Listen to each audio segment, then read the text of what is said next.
Timnas Indonesia tergabung di grup neraka pada ronde ketiga babak kualifikasi Piala Dunia tahun 2026 zona Asia. Dari hasil drawing yang dilaksanakan di Kuala Lumpur, Malaysia, Timnas Indonesia tergabung di grup C bersama Jepang, Australia, Arab Saudi, Bahrain, dan China. Lawan-lawan yang akan dihadapi Timnas Indonesia di babak 3 kualifikasi jelas bukan lawan yang mudah karena beberapa di antaranya merupakan negara langganan lolos ke Piala Dunia. Terkait hasil drawing babak kualifikasi Piala Dunia, pengamat sepak bola Cirebon, Asep Saepullah melihat peluang Indonesia lolos langsung dari ronde 3 dinilai sangat berat. Target realistisnya yakni harus bisa mengamankan peringkat ketiga atau 4 untuk lanjut ke ronde 4 babak kualifikasi Piala Dunia zona Asia, ucap Asep Saepullah.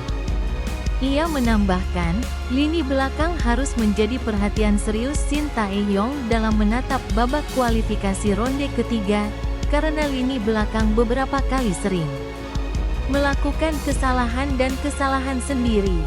Kesalahan di lini belakang harus diminimalkan, apalagi lawan yang menghadapi jauh lebih kuat dibanding sebelumnya, ujarnya.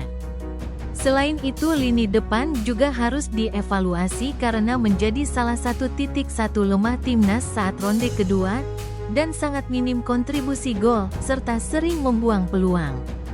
Sehingga butuh striker yang haus gol.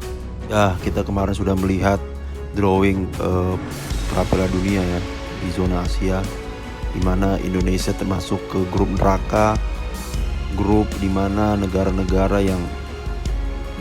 Asia yang biasa masuk ke Piala Dunia itu berada di dalam grup tersebut. Ada Jepang, Australia, Arab Saudi, Bahrain, dan China. Nah, kita lihat memang peluang Indonesia di grup ini memang terbilang lebih kecil ya dibanding kalau Indonesia masuk ke grup B ya. Namun ada sisi positifnya, kita bisa mendapat jam terbang melawan tim-tim yang sangat diunggulkan ya, terutama Jepang ya, dimana Jepang merupakan negara Asia terbaik saat ini ya dalam persepak bolaan. Namun kalau kita lihat dengan komposisi materi Indonesia saat ini, kita bisa bilang Indonesia mulai bisa bersaing dengan negara-negara tersebut, dan peluangnya memang walaupun kecil. Kalau kita lihat permainan Indonesia melawan Irak kemarin, di mana babak pertama Indonesia bisa mengurung Irak ya, walaupun Indonesia di babak kedua dengan kesalahan sendiri kalah 2-0 akhirnya. Namun Shin Tae-yong sendiri melihat grup ini dinilai positif bagi kemajuan Indonesia nantinya, dan Shin Tae-yong juga sangat senang ketika Indonesia tergabung dalam grup tersebut. Mungkin dari semua tim yang akan Indonesia lawan, mungkin Jepang menjadi batu sandungan yang sangat besar ya, karena memang head to headnya luar biasa. Jepang ini selalu menang lawan Indonesia. Namun kalau kita lihat negara lainnya seperti Australia, Arab Saudi, head to head Indonesia tidak terlalu jelek juga ya. Indonesia sudah sering di 5 tahun sebelumnya atau 8 tahun sebelumnya tuh melawan Arab Saudi dan Australia, dan kalahnya tipis-tipis ya. Bahkan Indonesia 2 kali kalau tidak salah itu imbang lawan Australia di GBK.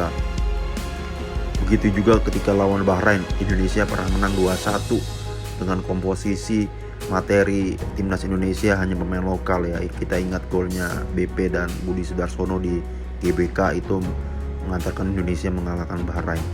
Begitu juga melawan Cina. Indonesia 5 tahun yang lalu kalau tidak salah di pra Piala Asia juga Indonesia berhasil menahan imbang 2 kali melawan China ya, di kandang dan tandang. Jadi kalau gua rasa ini buat perkembangan Indonesia sangat bagus, melatih mental bertanding anak-anak asuhan Shin Tae-yong ya.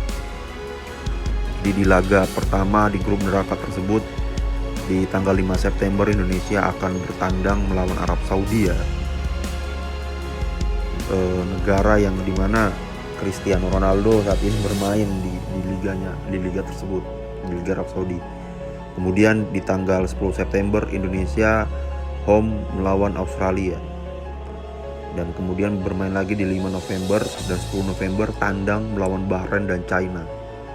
Jadi memang kalau Indonesia bisa memaksimalkan di 4 pertandingan pertama ini, apalagi menang, itu peluang Indonesia lolos ke Piala Dunia itu tidak mustahil lah. Apalagi kita mengetahui PSSI juga ancer-ancer menyiapkan amunisi baru ya, seperti penyerang disiapkan seperti Ole Romani, Jairo Ridwell, kemudian Kevin Dix juga rencananya akan bergabung dengan timnas Indonesia. Jadi komposisi materi yang ada, kalau misalnya ini benar terjadi, para naturalisasi datang kembali ke Indonesia, itu dirasa komposisinya tuh hampir mendekati Jepang ya. Dan gue rasa kalau saat ini sih komposisi timnas Indonesia ini sudah imbang dengan Australia, Arab Saudi, itu ya kita bisa mengalahkan lah mereka.